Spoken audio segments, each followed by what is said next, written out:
Hello, Earthlings. It's time to reset your cultural dial. Coming your way next on your favorite device, from the Hoosier State to all the ships at sea, it's the Crawfordsville Peachcast. And now, here's your second or third favorite Dave from Indiana, Dave Peach. Warning, other people named Dave may also appear. Thanks, CD, and this is the Crawfordsville Peachcast. She just said that. I'm Dave Peach. I'm Dave Meyer, Dave Peach. Dave, we are here. We are talking about a movie. It is number 79. Number 79, Dave. On the movie list from 1987. Significant numbers, 79, the year I graduated from high school, 1979. Yes, a good year, Dave. And I do believe the first movie we did, what was the first movie we did from 1979? Was that FM, or I'd have to look back in the annals. I think we can look back. 78 or 79. Could be, maybe yes. 77. I'm mixing things up in my head. And 1987, the year that IU won the national basketball championship. Which obviously is very relevant this year. 87. But, 87, the last of the three Bob Knight championships. And Dave, back in the day, IU, when we were, IU basketball was winning a championship every 5 or 6 years. They won a championship this year in football. Let's see, 1978 FM, sorry. 78 for FM, that sounds right. Yeah, I've got it in my book of books. It's in the lockbox, which is the that's what the FCC goes through is if they need to. The movie is Extreme Prejudice. Doesn't sound like a happy movie. I don't, I watched this movie, Extreme Prejudice. Explain to me, why was it called Extreme Prejudice? Well, there is a line in that it doesn't come up till near the end when the bad colonel guy says we're going to terminate with extreme prejudice. Ah, I got it. Well, but it's a long way to go, Dave. Maybe I dozed off at that point. Yeah. Central Indiana Rubber Products provides the power for you. Central Indiana Rubber Products, or CIR, keeps farm equipment and local manufacturing processes running with gaskets, belts, seals, and O-rings, among a variety of other products and services. Employee-owned and always customer-focused. Central Indiana Rubber Products, 989 West, 83 North, Crawfordsville, and at indianarubber.com. Central Indiana Rubber Products, or CIR, power for you. My brother. Extreme Prejudice, Nick Nolte plays Jack Bentine. Is that how you say that? Jack Bentine. Yes, Nick is... Dave, Nick looks like a cool Texas Ranger guy. If nothing else about this movie, Nick did that well. Didn't Nick Nolte play in, was that Nick Nolte that played in the movie that they filmed at Frankfurt, the basketball movie with Shaq and... Yes, Dave. Oh, gosh. Blue Chip. Blue Chips. Blue Chip. I can't believe we haven't done Blue Chips. Was it Chips or Blue Chip? Blue Chips. Shaq was in it. Yeah. Knight was Bob Knight heavily featured in the movie, as was, I think, some different parts in Indiana. I think Larry Bird had a cameo in it. Brian Dennehy played Bob Knight in the ESPN movie, right? Yes, okay. Yes. Now I got it.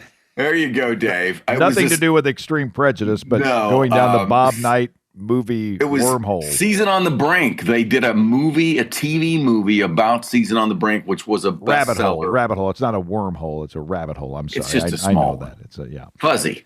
Nick Nolte powers Boothe, who played Jim Jones in the TV movie on CBS, two-parter.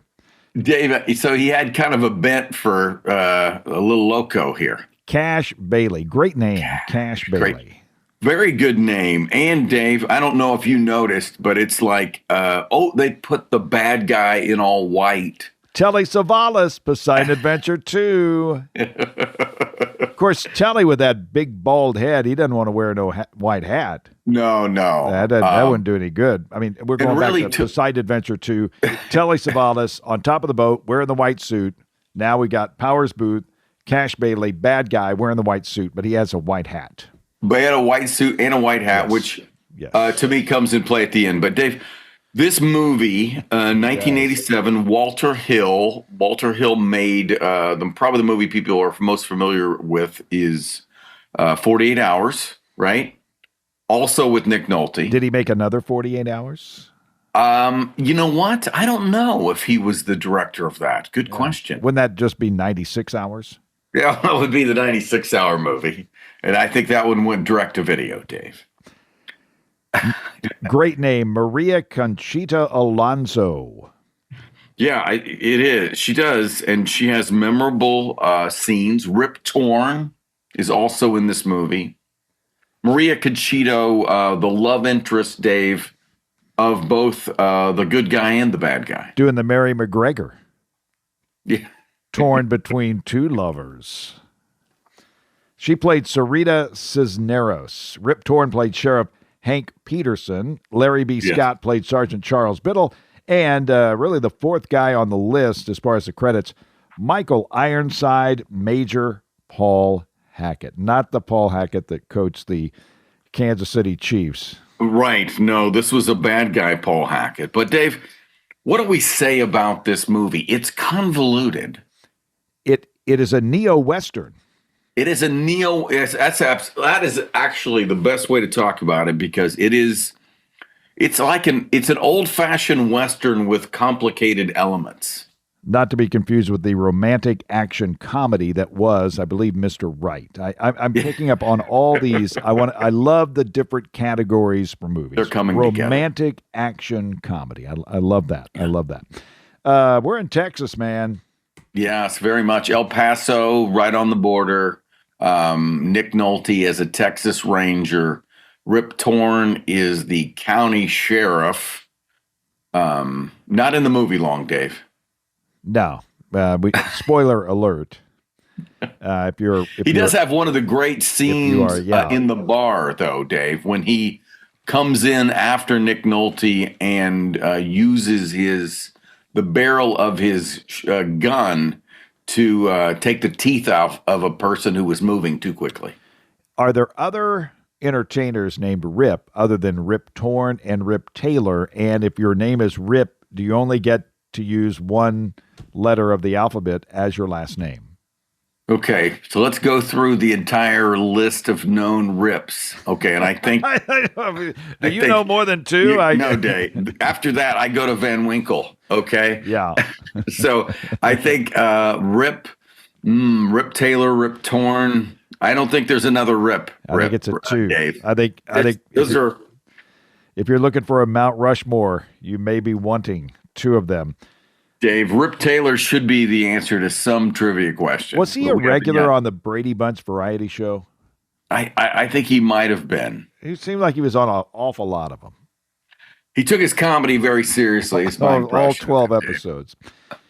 Nick Nolte had a very square jaw, and he really had one look this whole movie. Right. Like, it was tense. He was never too happy, and really never too. I don't know. I think he ever got too angry too, Dave. No, he's even keeled, and right off the bat, we get some extreme violence, and you better get used to it. I wonder if anybody ever leaves a movie theater and says, that movie just wasn't violent enough. You know what? I needed some more violence. I needed some more violence. And, this is a movie that I don't think anyone left saying I needed a little more violence in that movie. No, and I do know Walter Hill was a protege of Sam Peckinpah, and the Wild Bunch kind of ends with everybody going down. And this that was going that way for a while at least. But I guess, how do we describe this, the plot of this Texas? Because on a basic level, it's Nick Nolte, the Texas Ranger, Cash Bailey, the American who's become the Mexican drug lord on the other side of the border, and then the woman between them who now lives with Jack but used to be Cash's girlfriend. So that's the simple part of the story. You've got a romantic triangle, and you've got a guy that talks to the drug lord several times before actually dealing with the drug lord. There's a lot of casual conversations before they really get down to business. Yeah, it's how are you doing, drug casual. lord? I'm doing good. I'm a Texas Ranger. You're a drug lord. Let's have a beer. Let's go out for coffee. Yeah. Let's talk before we actually shoot everything that we can actually, right. We got machine guns over here. I've got some handguns. I've got a rifle. But let's talk a little bit before, kind of like two coaches before they go at it on the hardwood. Hey, how you doing? Right. How are the wife and kids? They're doing okay. Now let's start shooting everything that we see. No. Yeah. I mean, actually, yes. That's kind of how it went. Okay. So early on, we meet Rip Torn as the county sheriff, and then very quickly there's a scene where they think a primary suspect of something is showing up in this bar. So Dave, I feel like they go unprepared. Don't nobody move unless you want some of this. Yeah. Oh, Dave. Yeah, no. there's always the bar scene shootout, and then you go to the peaceful bathroom mirror shaving scene. Right after the shootout in the bar where everything just goes haywire, sideways. Yeah. There's always the bathroom mirror, kind of looking at himself, shaving, and then, of course, a female shows up and says, "Hey, I'm your female over here. I noticed that you're doing the shaving thing in the mirror. I've got some lines, too." And eventually she says, "You got to let it out, Jack." Well, that's when you transition to the refrigerator beer in the kitchen. There you go. You got to have the refrigerator beer Right. after the shootout, after the shaving. Right. Give me the beer. Let's talk it over with the woman who was, I guess, just sitting around waiting for him to come back after he shot up a bar. And that would be Maria Conchita, Dave. Okay, let's talk about when we first meet Powers Boothe, though, and he's playing with a scorpion, Dave. Was he playing with a scorpion? Yeah, I thought the scorpion was bigger. When they first showed the scorpion, I thought it was bigger, but then it got in his hands and it was really not even any bigger than one of his fingers or something like that. And then he squeezed the scorpion in his hand. So all this meant he's dangerous and a little unstable. Yes, and I'm gonna go. I'm gonna jump to the exploding rabbit. Go there. What now. Was that? You've got this third crime thing going on. I saw the review from Siskel and Ebert, and they were confused by what this bank robbing. I mean, we'll talk about this, but apparently they started this particular kind of sidebar thing with the exploding rabbit, which I thought was very rude to the guy that just seemed to be working there. And the poor guy that was looking in at the rabbit at that moment. Yeah. But no, I mean, there's too much going on to be that interested in all of it as one narrative that compelled us. So, yeah, if you like kind of Westerns with violence, this might be if you like violence, this is your movie. That's not a threat. That's a promise. No, that's a promise. A fact. That's a promise, man. Dave, I wrote down here that Maria Conchita Alonso's character isn't happy the whole movie. Very troubled. Very troubled. We do talk about this. We don't shy away from the numbers. No, we present them. And Dave, this movie cost $22 million to make, and what do you think it brought in? It brought 11.3. 22 over 11. That's not a good return. It's It's not the math that the home office wants to hear about, Dave. I can weigh in a little bit after having seen the movie, and that's actually the first time I heard those numbers.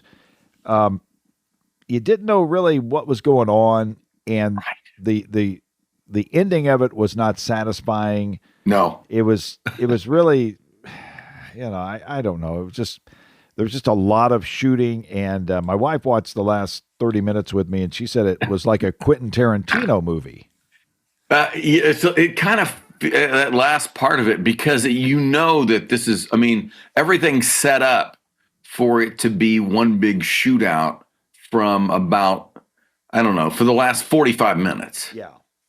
It had, and it had all these things in it. I'll let you, we can talk about the plot. I don't even know. Dave, what about how much sweaty people? Oh, I've got that down.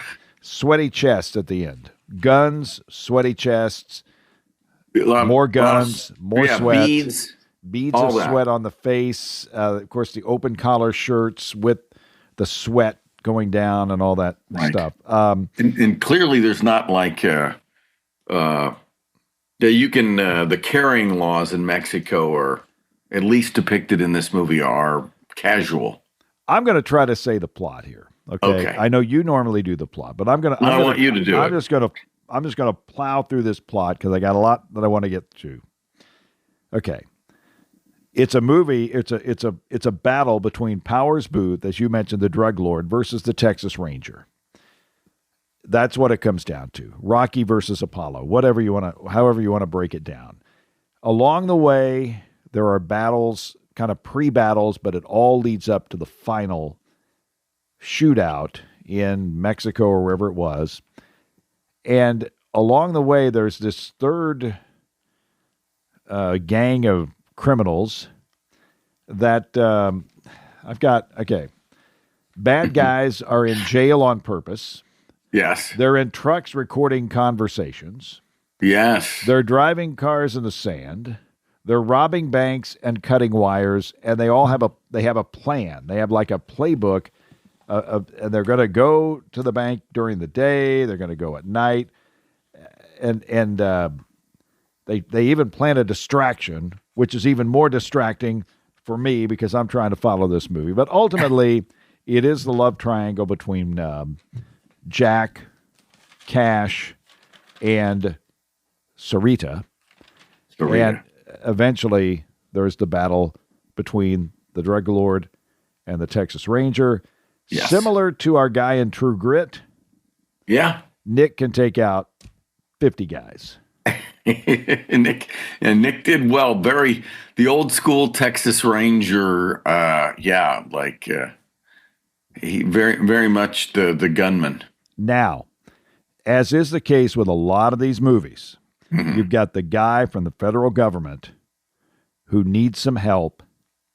He wants some help, and they are the Texas guy that's there on the ground before the federal guy comes in, very reluctant to help and very skeptical of the guy. Yes. And we find out in this movie with good reason. With good reason, but very, I don't know, Dave, we here in the outside areas of the country, when someone comes from the home office, we usually treat him with a decent amount of respect. Yeah. Nick was dismissive, period. Yeah. So we had the bank robbery. Mm-hmm. We had many people getting shot. Yes. The movie at one point I thought had kind of a Maximum Overdrive feel. It had a weird kind of thing, and then even at the very end, it was almost like a little bit of a joke, and then what was going to happen was, and then it just kind of ended. There is a lot of, all of a sudden we find out the background of the people back to the military. Right. They're in the military. Yes. They're in the military. The DEA guy is a suspect. There are quadrants. They divide this plan into quadrants and it's like a blueprint. Yes. And then, and then everything gets in a blender. And at that point, I may have stopped caring. Yeah, no, it was, I was curious about this movie because I did see it in the theater, and I remember it being not pretty much what I remember today. In fact, today it was worse. Um,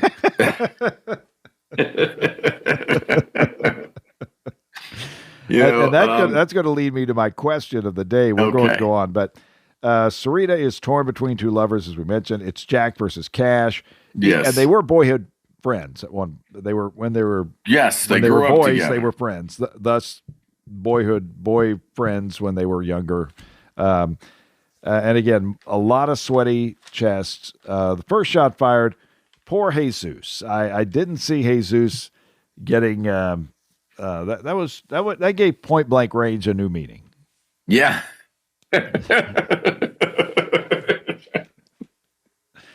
I've seen point blank range. Dave. Yeah, that was something else.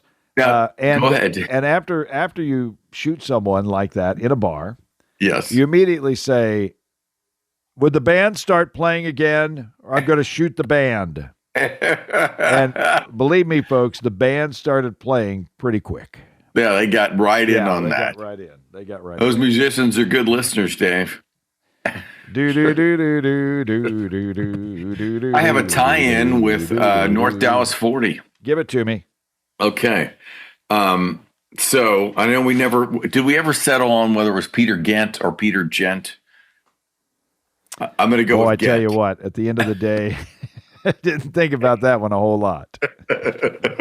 That one's not going to keep you up, is it? What was Dave? he in that? What was he in that movie, or was he? No, okay. So Nick Nolte, because of that movie, he was connected with him, and so he asked him as a Texas guy, "Who should I talk to?" And then he connected him with this guy named Joaquin Jackson, and that's who he modeled it after. And later on, there was a movie called Hell or High Water where Jeff Bridges plays a Texas Ranger, and he modeled the character after the same guy. So who's Peter Gent? Oh, help me out. Peter Gent is the guy that wrote North Dallas 40 that was played on the Cowboys. And I got you. Peter Gent. I'm going to write this on my notes here. Okay, man. This is that was movie number 66. That movie was made in 1979. 1979. Wrote the book. Year. Wrote the book. Yes, the book. Okay. He wrote the book. Got it. Okay. Yeah, I wrote Dave here on that. I wrote it's stressful to be a musician in Cash's Cantina. You got that right. Okay, we have The Last Dance, and then we have a lot of dead bodies. Now, where did Maria Conchito Alonso, Sarita, where did Sarita and Jack go while there was a lot of shooting? Where did they go? Did they go they go to the Wawa to get a sandwich, or what was it? It was kind of like that. They pulled off to the side, Dave, and it seemed like they were okay for a minute, but then all the action kind of came to them. Oh, okay. So then they got back in the action. But I don't everybody was like, they just got out of the crossfire there. Yeah, but Dave, this is where everybody was dying there. That's where all the Army guys betted. And there was a guy named Merv. Yeah. Have you ever known a guy named Merv other than like Merv Griffin? No Mervs, Dave. What's Merv short for? Mervin? That's what I was going to say. Mervin? Mervin. Do you know any Mervins, Dave? I can't remember. I can't remember any Mervins I've known. Mervin. Well, if I was Mervin, I would go to Merv pretty quickly. Yeah. Yeah. So, and then ultimately a new guy gets to wear the white suit.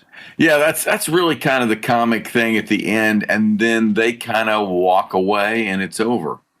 And he says, in an empowerment move, we're going to work for ourselves now. The editor of the movie said the critics didn't like it, didn't do any business, but it's a fun movie.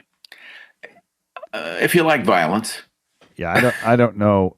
I don't know about fun. I don't know about fun, Dave. There was nothing playful about the movie. It was very serious, and I didn't really know exactly what it was serious about. Right, because the Cash Bailey character is fun, but the characters that are not crazy, Dave, they weren't happy. None of them. No.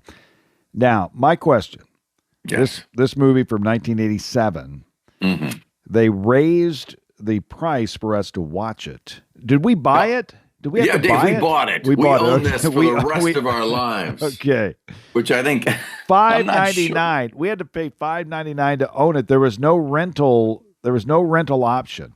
Dave, now, this is the public service that we. Okay, now wait a minute. Okay. Are they following us?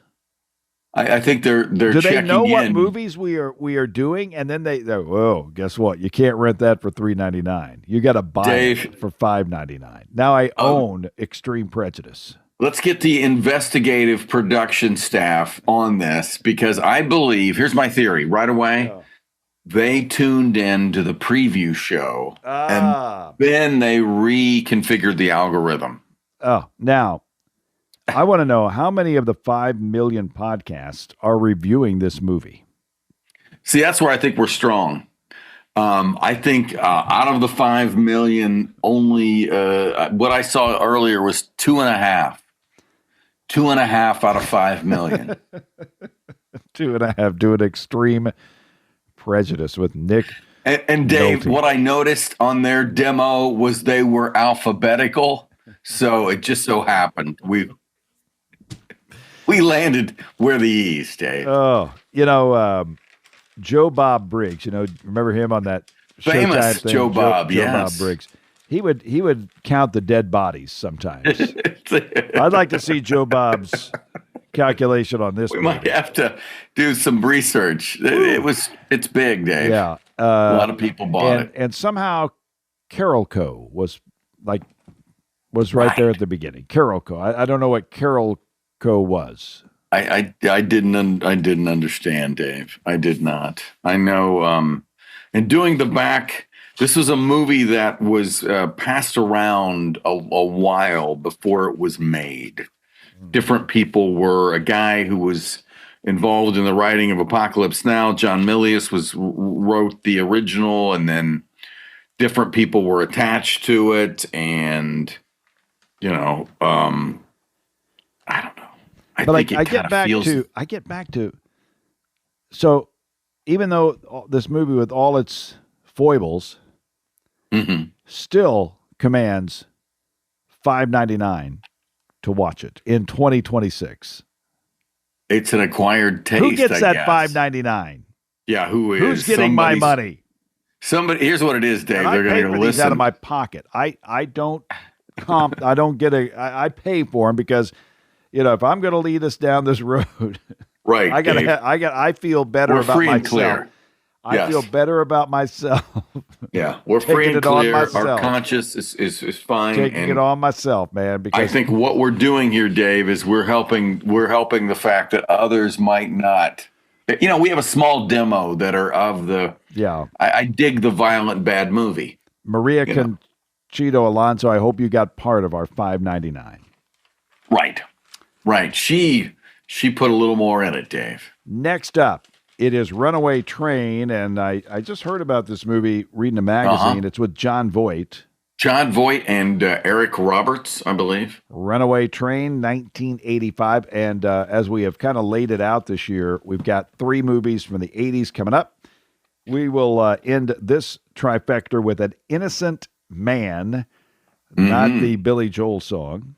No. 1989, An Innocent Man. I have no idea what that movie's about. Tom Selleck, this is, post Magnum. I think he shaved his mustache for this one, Dave. I think just because it's a jail movie. You wanted to do a Tom Selleck movie that wasn't 3 Men and a Baby. And the one that we did, what's the one that we did? Was it Tom Selleck and Bruce Willis in some sort of Western movie? Oh, no. You were thinking of Sunset. That was, You're close because Tom Selleck started his career TV-wise with James Rockford. I got it. It was Bruce Willis and Jim Rockford. Your lineage, your feelings of lineage was correct. Jim Garner. Right key.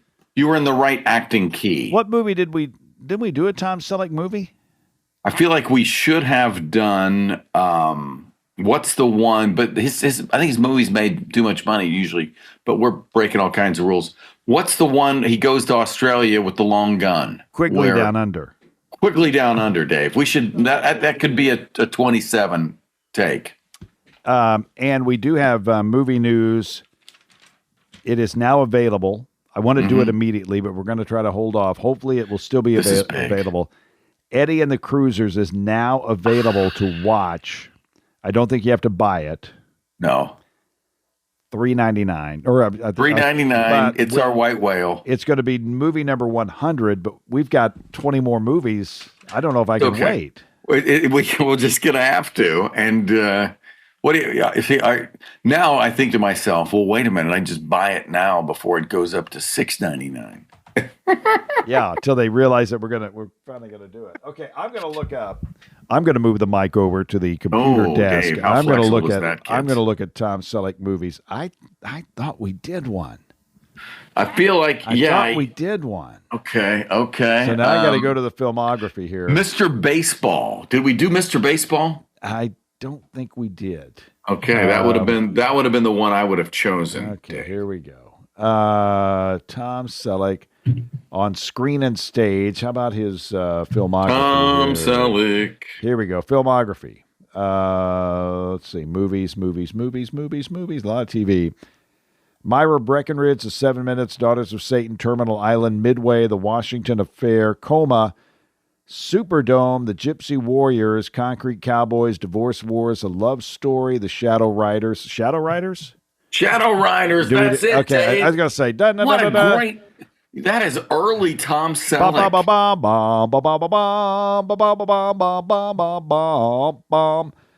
Then High Road to China, Lassiter, Runaway, 3 Men and a Baby. That was the big one. That was the big one.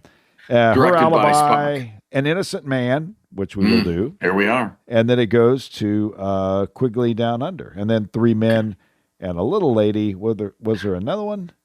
Mr. Baseball's there. Okay. I don't know if they did anything after the lady. So help me out on the movie that we did, The Shadow Riders. The Shadow Riders was, I believe, originally a CBS TV movie. Oh. And that's part of the allure. It was their brothers who fought on different sides of the Civil War, who got back together and were basically their other brother, I believe, was taken like hostage, and they had to go get him back. It was a good old-fashioned Western, Dave. One of those, everybody's there, and was it better than The Swarm? Well, I'll say this: less blood than Extreme Prejudice. I'm going to look this up real quick. When did we do The Shadow? I've got a listing of all the Shadow Riders. I feel like it was early, maybe season 3. Okay, here we go. Let's see, Cocktail 71. I love doing this stuff, and we're doing a podcast, so it's all there, folks. Paper Lion, Sunset, Dick, Thank God It's Friday, 8 Men Out, Godzilla, Where the Buffaloes Roam for Absolute Power, Xanadu, Ed Wood, Plan 9, Simple Favor, Elizabethtown Blue, The Cooler, Maximum Overdrive, The Right Stuff, Tucker, Jonathan Livingston Seagull. Are we sure? Oh, The Shadow Riders. That was movie number 37. We did that before 37. The Gumball Rally. Wow. Way back when, goes Dave. Way back. I mean, that is in that's in book 2, I believe. Wow. That's book 2, folks. Yeah. Do you remember these movies at all? Like a month after we do them? Along the way, sometimes they'll pop up. They're like, that time you went to Muncie? Yeah. Oh, yeah. I do remember Matthew Modine's Nosebleeds. Oh, yeah. They stuck with me, Dave. They did. Because of I think 2 reasons. I had a crush on... that would have been the movie that had Madonna's Gambler in there. It was called... Vision Quest. Vision Quest, thank you. And Crazy for You. Song Crazy for You. Crazy for You, yes. Yeah. Matthew Modine and a lady that was like 10 years older than him, right? Or something like that, yeah. Yep. In the movie, who happened to just, move in his house, no biggie. Okay. Well, next up, it's Runaway Train. And again, David, always fun to go over a movie. I don't know if we really went over this movie as much as just admired guys. Admired a white suit and a square jaw and A whole lot of shaking going on. No, it's a cool poster. If you've seen the poster's good. The poster's better than the movie. Extreme Prejudice, our movie today. Don't forget, I got to go back to my outro here. Crawfordsville Peachcast is on crawfordsvillepeachcast.podbean.com. .podbean.com, Dave. Like, share, and subscribe. iHeart, Apple, Spotify, and YouTube, and Podbean. I'm Dave Peach. I'm Dave Meyer. Until next time, America, thanks for listening to the Crawfordsville Peachcast. Thank you for listening to the Crawfordsville Peachcast. If you enjoyed it, follow the podcast and ring the bell so that way you'll always be up to date with the newest episodes. We'll see you next time.